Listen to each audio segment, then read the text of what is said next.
Hey everybody, it's Grandmaster Ben Finegold here, coming to you live from our basement. Unless you're watching on YouTube, which you almost certainly are, then it's not as live.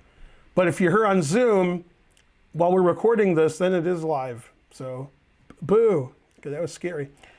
Today's lecture, as suggested by our wonderful sponsor, Lauren Benedict, thank our sponsor as always, is on Gregory Kaidanov. And I think Kaidanov is one of the grandmasters I know the best, and maybe I've spent the most time with. So Kaidanov is from Soviet Russia, like every good chess player, and he moved to the US around 1990-ish. And I know a lot about Kaidanov because I've spent a lot of time with him. When I had the Sanford Fellowship, 1993 and 94, he was my coach. I chose him as a coach, and we worked together. I went to his house in Kentucky a few times. He visited me in Michigan, and we also worked at tournaments. And actually, one of the tournaments we worked at, we played each other in that tournament. So that was funny. We were sharing a hotel room and working at chess all day, and then I played him.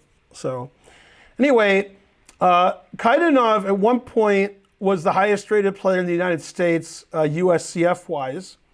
He was maybe like 28, 45, some crazy USCF rating. Because like a lot of people who come to the US for the first time who are already strong grandmasters, he was winning every event. And he's actually the guy that told me that. He said, as soon as somebody like me or Shabalov or Yermolinsky, he named some other people, we come to the US for the first time, we win every tournament. Nobody knows who we are, and we're hungry, and so forth. I told him where to get food, but he was still hungry. So Kaidanov won many events. The only event he didn't win in his career was the US Championship, and he played in like 23, 24 of them. But he never got first, which is weird because he was always top 10 in the US. Now he's 62 years old, so he plays in like maybe one or two tournaments a year. And Kaidanov is also very famous for coaching online, having students, and also teaching chess camps all over the country. And Kaidanov at some point, I guess in his late 40s, decided there was more money in teaching and chess camping than playing in tournaments. So he didn't play as much. He sort of just plays for fun. And he makes his money, you know, the way a lot of chess players do. His greatest success, in my personal opinion, and my opinion is correct, is right here. In 2002, he won Aeroflot, which is an annual tournament in Russia, which always has tons and tons of grandmasters. And I remember one time I was thinking of playing, but I didn't play. And I noticed for the top section, the minimum rating was 2550 FIDE. So I couldn't have even played in the top section at that point. And he's winning the tournament. He won clear first in 2002. And what's funny is, as you all know, the winner of Aeroflot, I believe starting in 2003, got an invitation to the Dortmund Super GM tournament. But that was the year after Kaidanov won that. I'm not sure if they're still doing that or not, maybe. But they did that for at least 10 years. Now, it was an open tournament that had tons of grandmasters, so they wanted the winner to get some special, you know, other than the cash. And I have a lot of Kaidanov stories, some which I probably shouldn't tell, you know, unless, you know, I'm hanging out with my friends in this dungeon somewhere, and, you know, and we've had too much to drink. But Kaidanov's a really nice guy, and he's been married for, I believe, 25 years, maybe 30. His wife Valerie. I visited them and their kids when their kids were kids. Now they're adults, but I guess they're still kids. And Kaidanov won every tournament that wasn't the US Championship. You know, like the US Open and National Open and World Open and Chicago Open, all these tournaments. Kaidanov was winning everything. And in 1992, at the US Open, I was living in Metro Detroit, And the U.S. Open was in Metro Detroit. And Kaidanov came up from Kentucky. We played in that event, and we drew. And he ended up getting clear first, and I tied for second. And I've played Kaidanov many times, and one of those games you will see during this stream. Kaidanov has played everybody. If you name a grandmaster, Kaidanov's played him. Kaidanov's been playing internationally, as you can see from this Wikipedia page. He was boys under 14 champion in Russia in 1972. So he's been playing chess a long time. Now, usually in my Great Players of the Past series, there's two possibilities. The player's no longer alive, or the player doesn't play chess anymore. And neither one of those is true with Kaidanov. He just plays much less frequently than he did in the past. If you see Kaidanov at a tournament, that's an achievement in itself. He doesn't play in a lot of tournaments. But yeah, he's a nice guy, great player. As you can see, he's won everything. He's been a grandmaster since 1988, 2 years after I graduated high school. And there should be more information on him on his Wikipedia, but I don't think he has a PR person. He likes to keep to himself and teach chess and play chess and study chess. Yeah. When I worked with Kaidanov, I remember he told me, this was again in 93, 94, he said he analyzes all of his games 5 times, just like you guys do. So he might do like an hour of analysis, I would say, something like that. And then he would, in a few days, analyze it again and again and write down notes and see what he did wrong. What was their question? Maybe it's from YouTube in the future. Those would be good questions. Yeah. Somebody's having trouble watching the lecture because they keep entering the Zoom. So I blame the internet. It's definitely not my fault. It's probably Elon Musk's fault, but I'm not sure why, but probably. Okay, now I'm going to try to do something, and trying is the first step to failure. All right, we have chat again. Yeah, remember, never chat. Okay, yeah, I was right about the internet. All right, so we're gonna share. Oh wait, that's the wrong thing. I never make mistakes when I'm doing this, except every time I do it. Let's see. Where'd that thing go? Oh, here it is. I'm the smartest. All right. So we're going to do a new share. And, all right. So we'll get to this game. And then I'll ask, my usual, in fact, Karen's right there. Could you see the chessboard? Yeah. And I just made a move. Do you see it? Yeah, E4. Yeah, all right. Okay, now, Kaidanov's, I can show you games he played in the 70s, 80s, 90s, 2000s, 2010s, and 2020 and 21, if I wanted to. But this is a 1-hour lecture, so I don't want to do that. And for me, and other people may disagree because they have a different experience than me, there were 3 players who came to America around the same time, within like a 3-year span: Kaidanov, Shabalov, and Yermolinsky. And I always thought they were about the same strength and the same rating, and they were always playing in the U.S. Championship. They were playing in the U.S. team in the Olympics, World Team Championship, and they were winning all the big tournaments. And they all still play chess today. Yermolinsky and Kaidanov are both in their 60s, and Shabalov is like a year older than me. I'm 52, so he's probably 53 or so. And I actually played Shabalov when I lived in Belgium.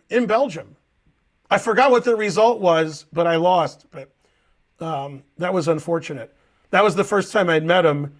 And I'd seen him in Europe a few times before I saw him at every tournament in the US. And all of these people are in the US Chess Hall of Fame. And I remember when Gregory was inducted, because I thought he was the best dressed. A very modest person, really nice guy to hang out with. I've played him a lot of tennis also. We've studied chess many hours, although it's been a while. I worked with him, 25, 30 years ago.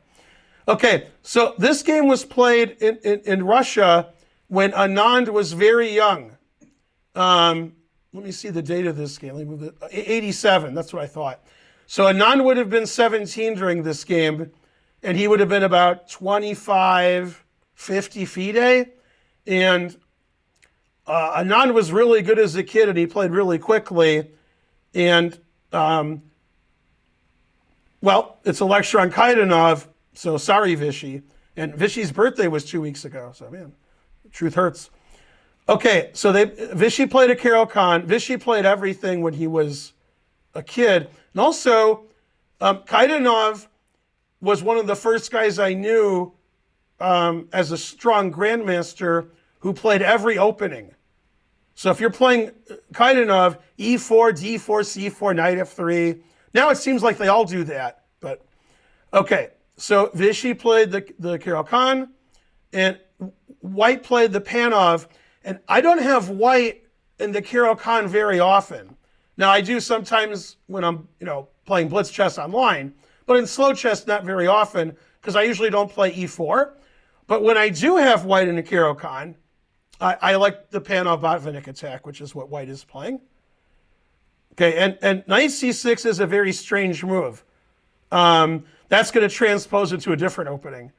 Normally Black plays Knight F6 because he doesn't want to take with the queen and get his queen out. Now, of course, if Kaidanov plays Knight C3, the pawn is hanging, so Knight F3. And again, he made an unusual decision. Usually they play E5, and there's some long theoretical line, which theory prefers slightly for White, but Vishy just played E6. Now, this is transposing. The more you transpose, the more something. And this, I would say, is the C3 Sicilian, because in the Panov Botvinnik, it's very rare to see this position, but in the C3 Sicilian, you'll see it a lot, and that's why it's good to know a lot of openings. And I'll show you the way that I've seen this position, because occasionally I've played the C3 Sicilian. Takes here, D4, Knight C6, Knight F3, takes, yeah. And then you could play Queen D8 or other moves. And this is the game. This is the Kaidanov Anand game. It just came from a different way. When you're trading pawns in the center, sometimes openings transpose into each other. Okay, so they got this position. White has an isolated pawn, which happens in Black or White has an isolated pawn. But this bishop is on C8 and has a lot of trouble getting out. And the other problem is two of Black's moves have been Queen D5, Queen D8. So this is the kind of isolated pawn position that I really like with White. Okay, Bishop D3 is possible, or Bishop C4. If you're at home and you're teaching someone to play chess and they haven't played for many years, they might take this. And then in this position, there's the well-known winning of material, Bishop B5 check, winning the queen. And one of our viewers today, okay, Mr. Fontaine, if he did this in a blitz game, it would be on my phone right after the game ended. And he would make some funny remark. Okay, the truth hurts. Now, probably on move 10 or so, it shouldn't be that Black has all his pieces, hasn't moved, and his queen has moved several times. It's probably not a good idea. So this is check, and this wins the queen, and this happens in more than one opening. So probably Anand isn't going to fall into that. What, is he playing Zapata? All right. On YouTube, they're going to give me good comments for that joke. Okay, Knight F6, castles. It's the same trick if you take on D4. A3. A3 prevents Knight B4, which is a common idea, Knight B4 to D5. And if White wants to play for the standard checkmate, Bishop C2, Queen D3, then Knight B4 would be annoying. So A3 stops all of that. Okay, now still, Black is not threatening this pawn because it's not Bishop B5 check, it'll be Bishop takes H7 check. So he just played rook e1, and I'll show you guys if Anand wants to blunder his queen, check, and wins the queen. And for some reason, the guy who later became 5-time world champion didn't hang his queen. Terrible. Okay, so he played b6. He's trying to immediately alleviate this terrible bishop and put it on a good square. Okay, and Kaidanov played bishop c2 because he knew I would lecture on this game and explain that situation. Bishop a6. Anand's like, nope, you're not going to play queen d3. I'm not going to let you. So he played b4, threatening b5. Bishop c4, stopping queen d3 still. b5, the knight moves, and knight e5. And this looks good for white. White has the c6 square for his knight. White's going to try to get the two bishops. And this knight is stuck here on the side. Unfortunately for white, his pawn structure looks a little suspicious. So what Anand wants to do, and this is common when your opponent either has a bad pawn structure or has an isolated pawn, is he wants to trade pieces. The reason is white has a ready-made attack. Bishop this way, bishop this way. The knight has a good square. It's anchored by the pawn on d4. My rook can move up. My queen can move. And black's pieces are over here. So if black can trade pieces and white gets no attack, black just has a much better structure, pawn structure. If white checkmates black, that's good for white. So that's why a computer would say it's about equal. As a human, I like to have white in these positions because either you get a big attack or black equalizes, right? Question? No? All right. So rook c8, Anand defends the c6 square and his bishop and gets his rook to an open file.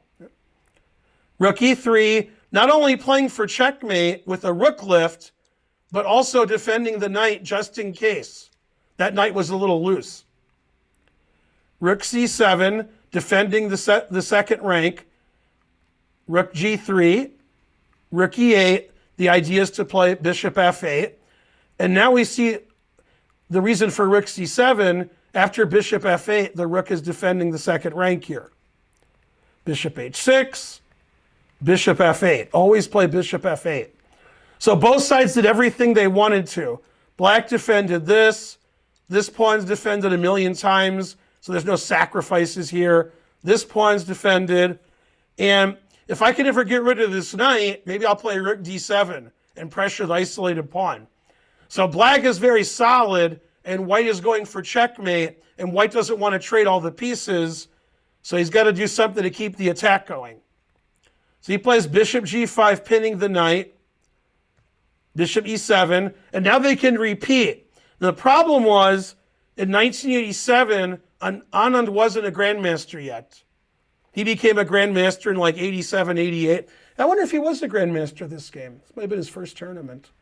So he didn't know about the grandmaster draws. He didn't have coaches like Rajabov and Giri and they didn't know about repeating and drawing. So Kaidanov took on f6, getting rid of the knight, and then he played bishop h7 check. So he's playing for checkmate. Now here's something I tell all of my students when I had students, is when somebody sacrifices their bishop for a pawn, you take it. If it loses, you take it. The reason is, it may or may not lose. In this case, it does not lose. If you don't take it, you are losing. Because you're down a pawn and your king is getting attacked. If you take it, your king is getting attacked, but you're up a piece. Now we're talking. So Anand took, check, king g8, knight e4. White has a lot of pieces attacking. And black doesn't really have a move that just stops the attack immediately. So Kaidanov brings more pieces in. So he's got all four pieces here attacking. And this piece you might think is doing nothing, but it is defending the back rank in case black plays queen d1 or rook c1. At least we're safe for the moment. Bishop d5 attacking the knight. Rook h3. Okay. Now, a lot of people will tell you, maybe I'm one of them, that young, talented, great players are better at attacking than defending. I would even go further and say most people are better at attacking than defending. Okay? And does somebody have a cloth so John Fontaine can, put his ears out because they're burning? Anyway, so here obviously white's attacking and black's defending. And white's threatening checkmate in one move. And here Anand makes an incredible blunder, but it's only an incredible blunder if your opponent sees why. Kaidanov saw why, so the game's about to end. And what's funny is, I knew of this game when it was played, and I thought, man, Kaidanov is a genius. I want him to teach me. And I was giving chess lessons in the early 90s, and one of my students said, he knew this game. He said, I have a question about this game. And I said, yeah. He says, what happens if black plays g6? And we analyzed it, me and my student, and we were like, it looks like it's a draw. The bishop is defending mate, white can sack another piece, and after looking ourselves, it looked like it was a draw. And then I looked with the engine, and the engine said it's a draw. And today, I looked with the engine, and the engine said it's a draw. Now, the reason this is funny is, when I met with Kaidanov next time, I said, hey, when you beat Anand at 87, g6 is a draw? And he goes, yeah. Anand didn't play g6, which draws.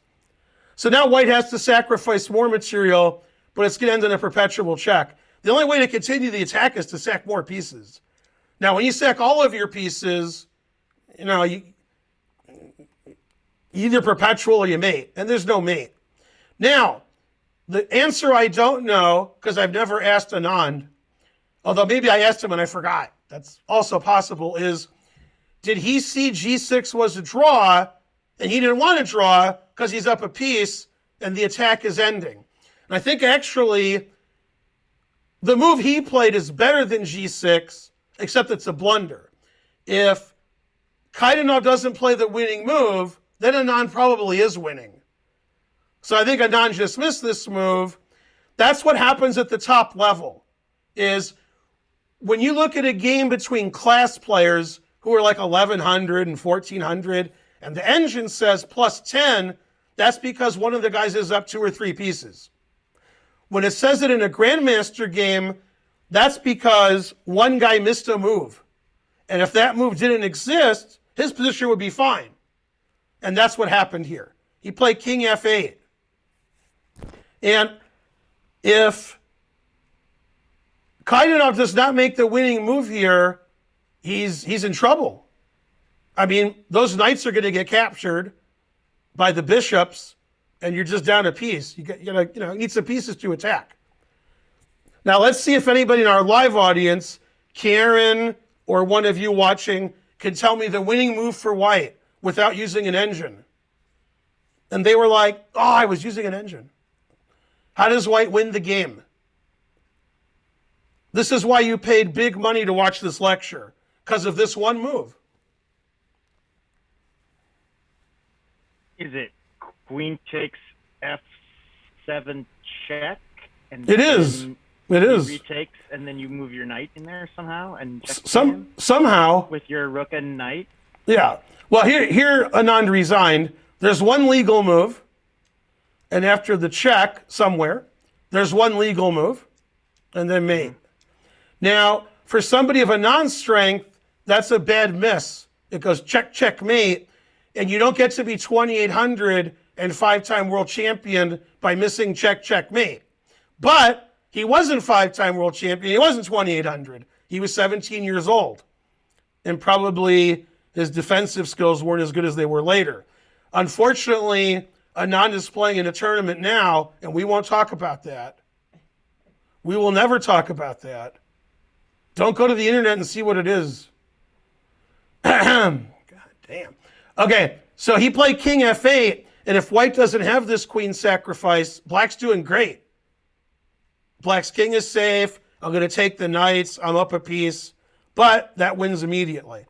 And this happens sometimes at the top level. One guy's like, yeah, I'm winning. And his opponent has 25 legal moves and he misses one of them. You're not supposed to miss checks and captures. Kaidanov told me that. And that is a check and a capture. And it's the only move that is a check and a capture. That's a check. That's a capture. That's a capture. I'm running out of ideas here. Wow, that's it. And then this is the check and the capture. So if your opponent plays a capture or a check and beats you, that's not good. If your opponent plays rook b1 and beats you, that's okay. Because nobody's going to see rook b1 if it's a good move. But you should see a move that's almost checkmate. Again, if you're a class player, maybe you won't see that. But you don't become the world champion by missing that. That's not good. You got to do that rarely. All right. So far, so good. Okay, the next game, let's see, flipboard. This is Taimanov Kaidanov. Okay, I think they're related. No. Okay, now as you all know, Taimanov is a great pianist, along with his wife Brooke. I think they're both still alive, unless they're not. But Taimanov was a candidate for the world championship, and he's a famous pianist. So there you go. And Taimanov is most famous for what? Who knows? You know, Karen? What's he the most well known for? It's embarrassing. Losing 6-0 to Fischer. Yeah, as somebody in my ear said, losing 6-0 to Fischer. Yeah. Now, luckily for Taimanov, it's lucky. Larson is more well known for losing 6-0 to Fischer because Larson was a more famous player. Taimanov was just a top Russian player. There were 10 of those. Larson was the best in the West along with Fischer. And Larson's like, rah, I'm Larson. And then we lost 6-0. The truth hurt. Okay, so this is, Taimanov plays chess forever. And this was in a GMA World Cup Open when the GMA existed. And Kaidanov is black. And this is something that I think is very important for students of what Taimanov did wrong here. Okay, and I'll get to the position I want to show you, which is this one. Now, Taimanov played knight e5 because this knight is pinned. So if it's white's move, he's threatening knight takes, pawn takes, bishop takes, and so forth.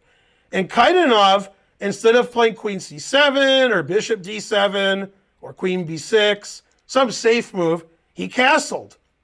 He said, I dare you, I double dare you to take my pawn. Now, if you're going to play knight e5, you got to take the pawn.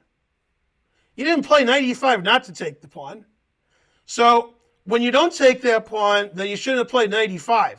Taimanov is a strong enough player that he should know better. And in this position, after takes, obviously black has compensation. He could play bishop a6, in fact, and stop him from castling, sacrificing the exchange. Probably not good for black. Or just play rook b8 and say, your bishop's really stupid. And if I attack your bishop, it's going to go here forever. Terrible. And we actually see this in the Nimzo Indian a lot. This actually looks like a reverse Nimzo Indian. But okay, and Taimanov was afraid. He was like, Kaidanov sounds scarier than Taimanov. It does with the K sound. So he played back to e2. Bishop b5, knight e5, trade and go back. Terrible. Now it seems like Kaidanov is white because Kaidanov has two pieces out, as does Taimanov, but Kaidanov's castled and it's his move. Doesn't he have the black pieces? How? But Taimanov keeps moving the same two pieces. So one thing Kaidanov taught me when we were working together, and which I also learned in backgammon when I was talking backgammon with my homies, and my homies were the best players in the world, was you have to do what meets the demands of the position. There are some people, we won't name them, John Fontaine, who attack.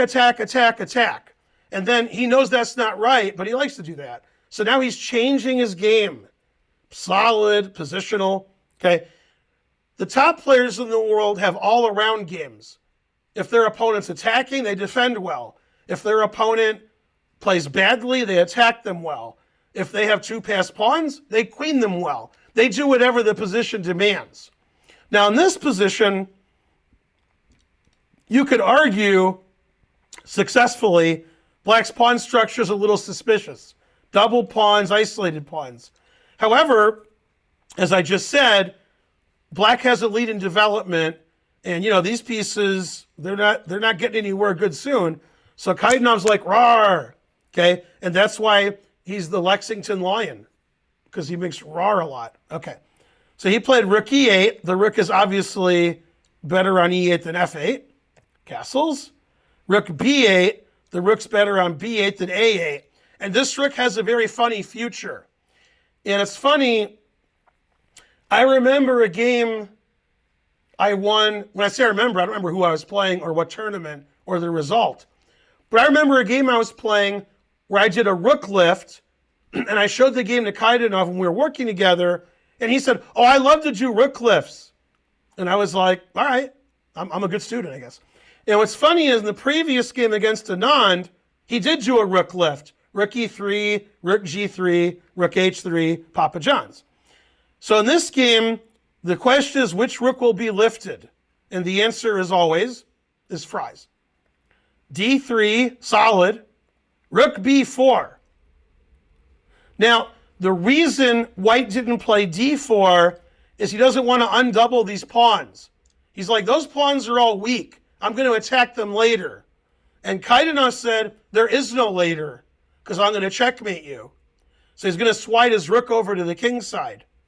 It's so crazy it might work. And he does. Threatening h2, so g3. I think the engine doesn't like g3, it likes knight f3. Okay, now, whenever your opponent expects you to do something and you do something totally unexpected, it doesn't have to be better than the expected move. It has to be just as good. If it's better, that's also good. But if it's just as good, the shock value, right, makes your opponent play worse. I'm pretty sure Taimanov thought after g3, Kaidanov would move his rook. That's what I would think. And Kaidanov said, I'm attacking you. I don't have time to retreat. We have to get more pieces into the attack. And now he puts the more in Morphe, knight g4. Surprising everybody except me, because I've seen this game. So obviously, if you take the rook, which he did not, now he's threatening checkmate, which is defended by two different pieces. So taking the knight doesn't stop the checkmate. And blocking the bishop doesn't stop the checkmate. You can stop the checkmate if you resign.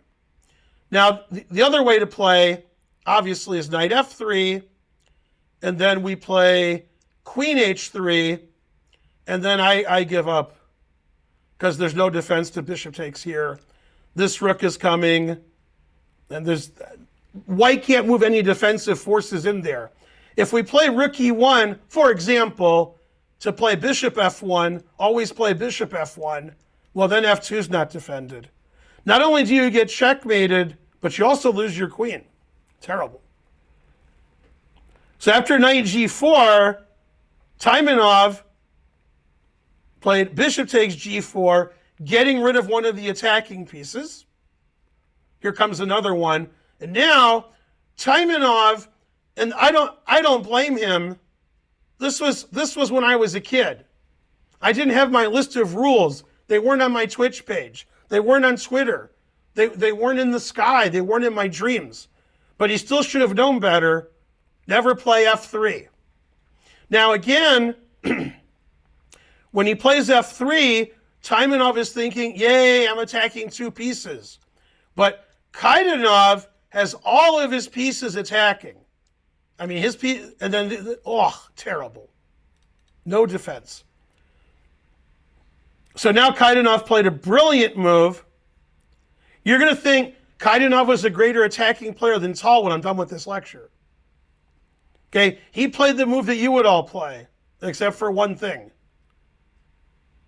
What's a great sacrifice that black has here? Anybody? Remember, always look for checks and captures. We got all kinds of captures. Captures everywhere. Anyone?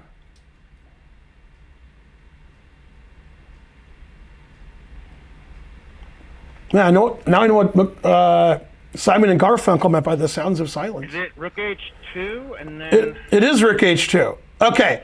Now, the obvious idea is if you take, you get checkmated immediately, which is better for black. Queen H4 check. Two bishops, what else?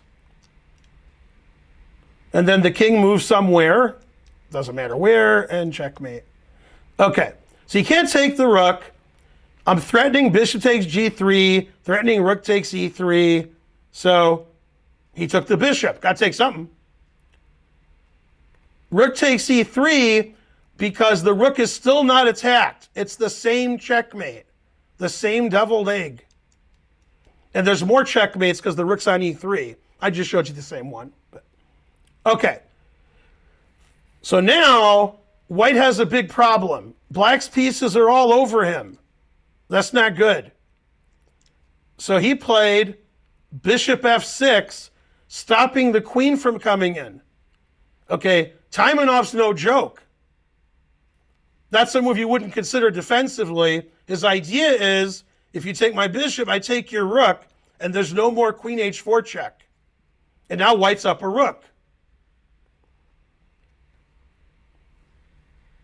Pretty good. Bishop f6, stopping the queen from attacking. Now, when he played bishop f6, he probably realized he was attacking the queen. And probably his opponent realized it. Probably you realized it. Probably. And he literally didn't care. Maybe figuratively he did. Rook h3. Put it in h. A brilliant move. Now if you take the queen, we go check, check. Notice the bishop is defending the rook. And then check. And you have to play here. Whoops. And then check and check. And it's actually going to be mate. King here is mate. If it wasn't mate, it wouldn't matter. And then I was going to play bishop here, check. Oh, I can't mate you. I just win all your pawns. Darn. And probably there was a mate that I missed. But okay, so rook h3. Now white has a lot of problems. Black's threatening that checkmate I showed you. Black's threatening to take this with check two different ways. Black's threatening to take the bishop. And black's only down a piece for 2 pawns. How does white stop all of those threats? All right. So he played rook f3. That seems pretty good. Good defensive move. Rook takes g3. The rooks defend each other. Rook, king h1. Okay, good move. G takes f6. Now, what should have happened here is white should have resigned because black is up 3 pawns and he's attacking. So the game should have been over here, but Taimanov's like, "Rawr, I'm mad." So he played another move, and then he played another move, and then after queen d7, he resigned. Could have resigned earlier. But, so that was good. Kaidanov ignored what Taimanov was doing. Taimanov said, "Oh, I'm going to take this c6 pawn." Then he's like, "I'm too afraid." Then he's like, "I'll attack your queen. I'll attack your rook." Kaidanov's like, "I'm attacking you with all my pieces." And these kind of games that Kaidanov played reminded me of a modern kind of Morphy where you're getting all of your pieces into the attack, just like in the Anand game. Very good game. Good attacking player. Okay. This I'm only showing you the end of the game, because of time constraints, and this is the interesting part. So Kaidanov's white against John Donaldson.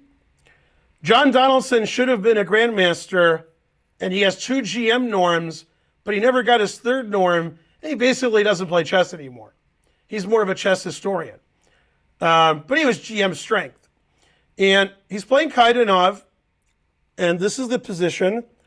And the problem with taking this pawn is white has a lot of queen h5 and bishop f7, saying, be careful if you take that pawn.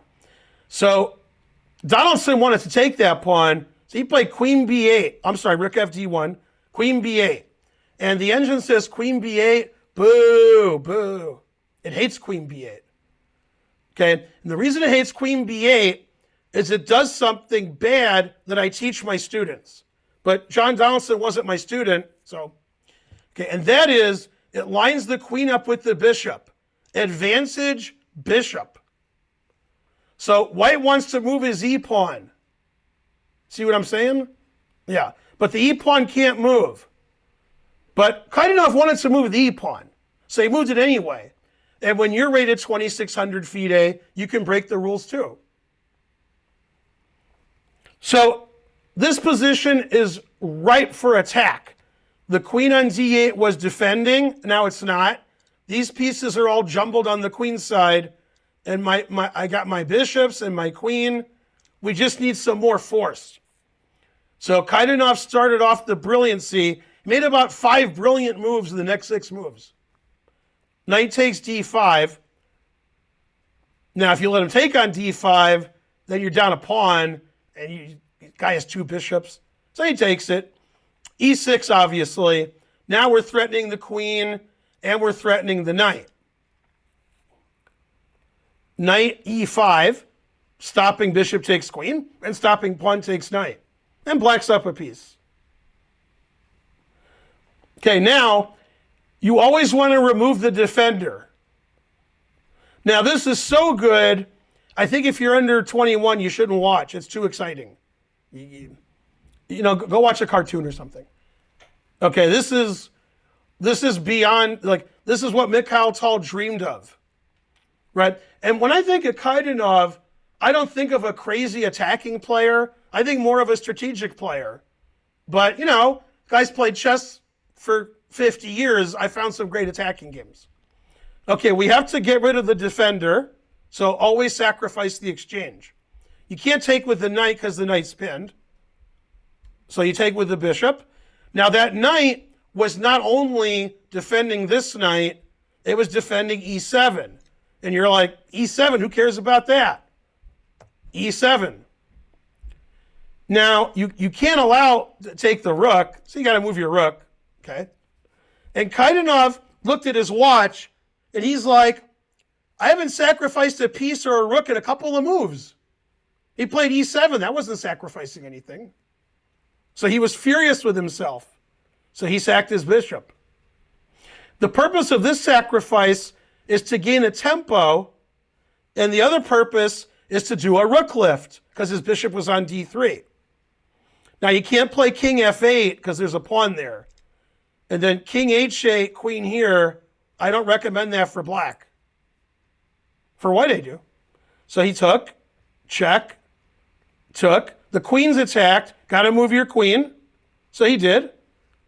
And Kaidanov's like, when's the last time I sacked anything? And he sacked something else. Now he's threatening checkmate, which gives white the advantage. So he played f6. Never play f6. Why didn't he take this? I check. The king goes to the h file. Doesn't matter where. And then the last piece comes into the attack. And if you can stop rook h4 mate, you're a better player than I am. You could play queen g4, but okay, that's a temporary solution. And you can't block with the queen, because the white queen is also, also mate. So he didn't want to get checkmated, Donaldson. This gets checkmated by the way I just showed. This is mate, so he played f6. And Kaidanov took on f6, and now he's threatening queen g6 mate. And Donaldson, being the top player that he is, he prevented queen g6 mate by resigning. That'll stop it.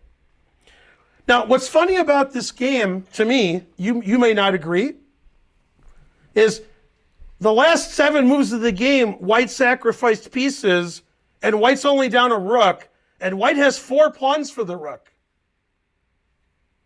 Shouldn't white be down like 5 pieces? So we're threatening mate, and rook here is obviously winning, and this rook never played. A lot of times when I show brilliancies, after the game is over, we notice that these pieces, the rook and the bishop on the queen side, they didn't really do very much. Terrible. So that was an amazing win from Kaidanov. I only showed you the end of it because before that wasn't so exciting. But when you have more force than your opponent, there's more, even if you're down material, good chances to win. Right? Right. Now, this is my favorite game of all. And if Kaidanov ever watches this, and I'm sure he won't, but if he ever does, I apologize in advance. I mean, come on, I made you look good so far. All right. Now, like some of my lectures, we're going to end with the game Finegold Kaidanov. Now, here's what's funny about Finegold Kaidanov. There's several things that are funny. I've played every GM in America between like 1985 and 2015. For those 30 years, anybody who was a GM, I played them. Because, I play in tournaments. Now, there's two GMs who always crushed me, and I never beat either one of them.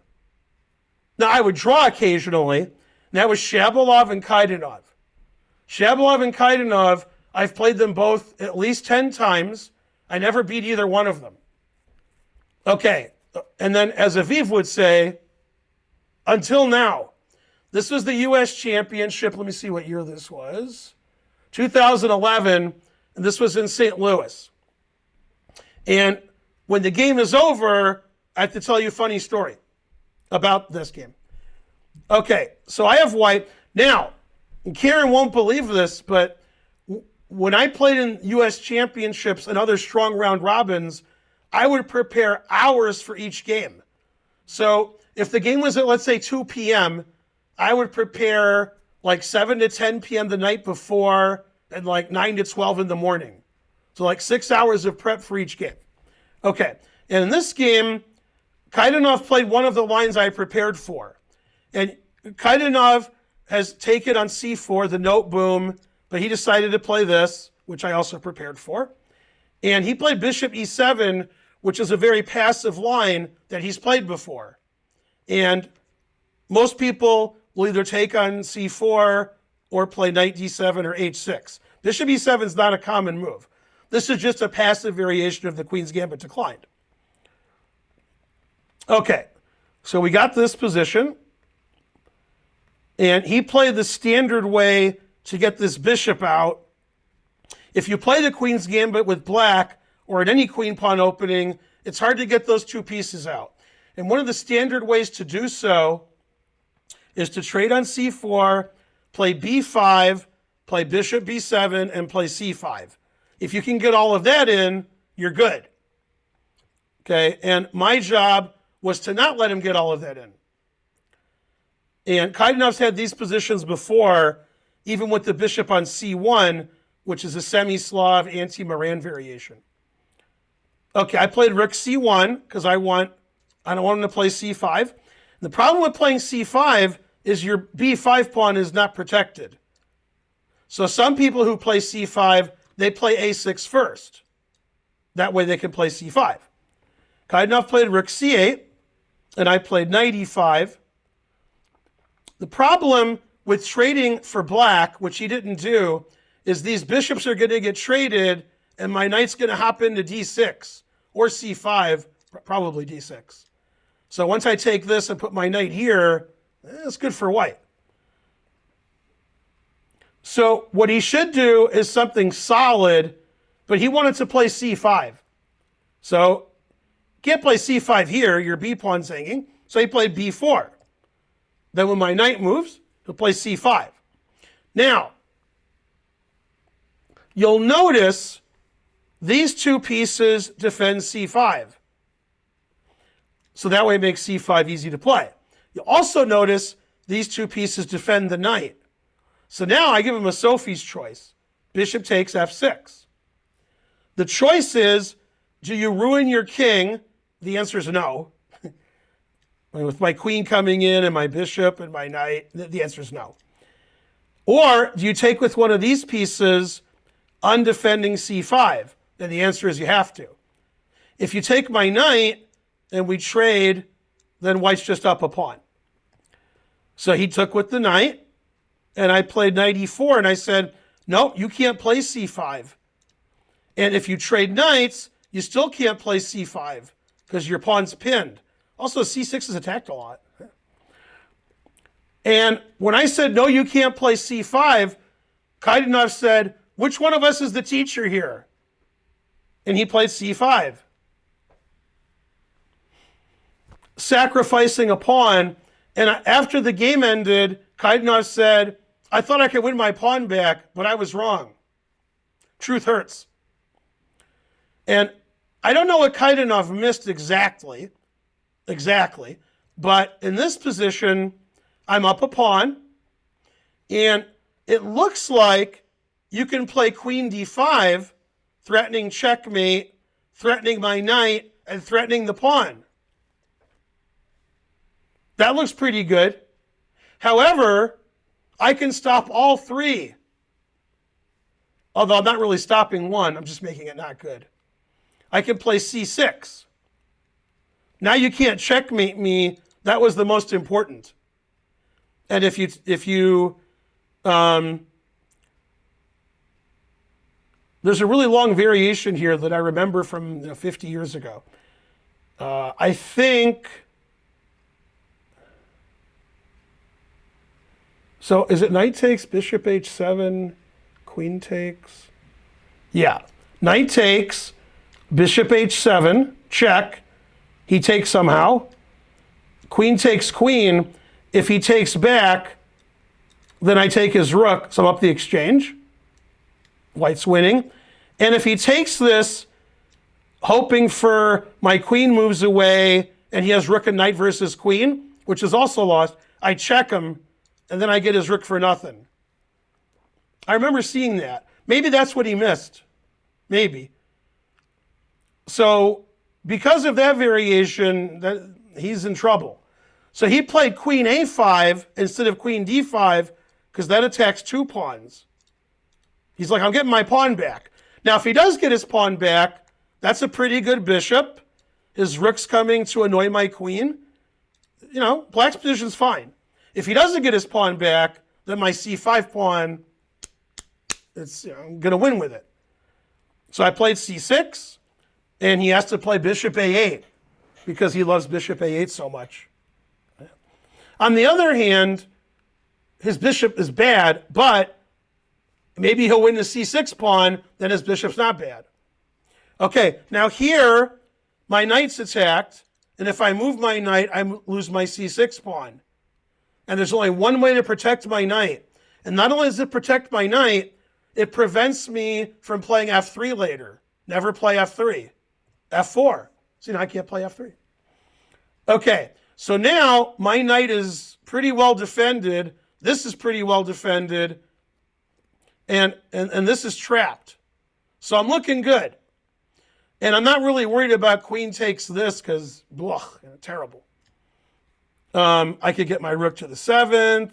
I could try to trap his queen, but I don't care about that pawn. Okay, he played rook c7, so I can't queen my pawn.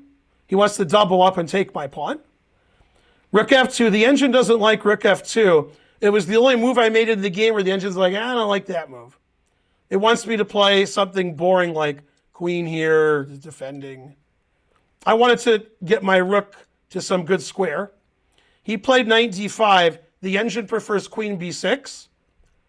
It doesn't like knight d5 at all. Queen f3. And, you know, I got that. Yeah. So most people think, it's not true, but most people, like even Karen, okay, she believes the song I Got You, Babe, with Sonny and Cher, that was about each other. I got you. Actually, it's about that c6 pawn. Right? I got you. Some pawns are better than others. Now that's a pawn. It's a passed pawn. It's on the 6th rank, and it kills his bishop, and it's an extra pawn. Okay. Now this is the funny part of the game. Unless you're me and Kaidanov, that's not funny. Queen b6 threatens the e3 pawn, so I played rook c5. And now Kaidanov played a tactical trick, knight c3, which blocks my rook from my other rook. The reason this is funny is after rook c4, he played knight d5, and we started repeating. Okay, now if I play rook c5, it's a draw. And I play king f2. And as you all know, I think, one of my sayings is always repeat. Where did I learn it from? Kaidanov. So I'm repeating against Kaidanov, and then I don't repeat, and he's probably thinking like, man, that was a good student. I wish he wasn't beating me. Truth hurts. Okay, so I'm still up that pawn, and then I did it again. I threatened f7. He defended it with his rook, and now he's attacking e3, and we did it again. And then I play queen e2. So he taught me always repeat, and then I always repeated twice. There was a tear in his eye. It wasn't because I listened to him, it's because I'm crushing him. Truth hurts. Okay, and now the game ended pretty quickly because he can't do anything. Knight d7. And yeah, I got that c pawn. f6 is a mistake. That's shocking, right? And yeah, he never got his his bishop out. Yeah, here I'm threatening knight here, forking both of his rooks. Bishop takes. If he takes with a pawn, I play knight f5, forking his queen and rook. So he takes with a rook. Queen e4. Again, Kaidanov proud of me because centralization. So totally destroying him strategically, not like those other games you saw against those Potzers like Taimanov and Anand. Terrible. He retreated his rook, and then I played here. My rook's pinned, my knight's pinned, so if I take this pawn, I'll lose my rook. So I moved my rook, and now I could take on e6. He played a5, and I just played a random move because Kaidanov taught me to do that. He can't do anything, so I just went here so he can't do anything again. I'm mean, but I'm a good student. Rook e8 defending his pawn. c7. Looks good. Here comes the c pawn. Rook c5 attacking my queen. Ha! He tricked me. Now, what you guys don't realize, even though I said it earlier, is this was 2011 when I was barely old. I was old, but not like now. And Kaidanov was even older. Kaidanov's 11 years older than me. So Kaidanov's a little old, and I'm not old yet. So when I wasn't old, I could see tactics, and then some. So rook c5 didn't surprise me. Queen takes e6 check. Now, these rooks are overworked. They're trying to stop my pawn from queening, but trying is the first step to failure. Now here he resigned. If he doesn't resign, then he should resign soon. Because threatening his rook 6 ways, and now I'm threatening c8 queen, and white's up 2 pawns for nothing. So he resigned here. And when the game ended, I was expecting, because I've beaten good players before. Sometimes when you beat people, they're sort of angry. Right? Like, you suck, and I was beating you, and you got lucky, and so forth. And if I didn't miss this, then you... After the game, Kaidanov said, yeah, when you took on c5, I thought I could win the pawn back. Then I realized I couldn't, so I just lost. He thought the rest of the game was academic. So he was always expecting to lose once I took on c5. He's like, well, I can't get my c5 pawn back, so I'm an idiot. Now, the thing I wanted to tell you that was funny after the game, that was the first and only time I've beaten Kaidanov. I've played him since, and we drew. Still haven't beaten him since. The next day, we were walking around the Central West End in St. Louis where the tournament is, and I saw Kaidanov walking with his wife. And I said, oh, I didn't know that you were here, because I hadn't seen her before that. And she said, oh, no, I wasn't here. But when I saw he lost to you, I figured I have to fly up and console him. So that was, she was like, yeah, this is ridiculous. He was having a bad tournament, but losing to me, his wife is like, and she surprised him. He didn't know she was coming. Man, you know what else is funny, Karen? His 5 girlfriends didn't know she was coming. No, I'm kidding about Kaidanov. But she couldn't believe he lost to me. Now, what's funny is when she showed up, he had like half out of 4, then he beat everybody, including Kamsky, who he never beat before. I mean, he just started beating everybody. So I guess he needed his wife there the whole time. So me beating Kaidanov propelled a series of events which allowed him to do better in the tournament. Something like that. So thanks for, watching our great kind of video and such. We want to thank, get rid of this. Want to thank Lauren Benedict again for sponsoring the lecture on Gregory Kaidanov. If you want to sponsor a class, contact Karen at atlchessclub.com, and she'll explain how to sponsor a class. Thanks to Gregory for playing such great chess, for being my coach, and for teaching so many of our young players in the United States. And we have a lot of IMs and GMs in the US now because of Gregory's coaching. And we have a lot of interesting chess also. This is Grandmaster Ben Finegold. I hope you enjoyed the lecture, and I'll see you again next time. Bye, everyone.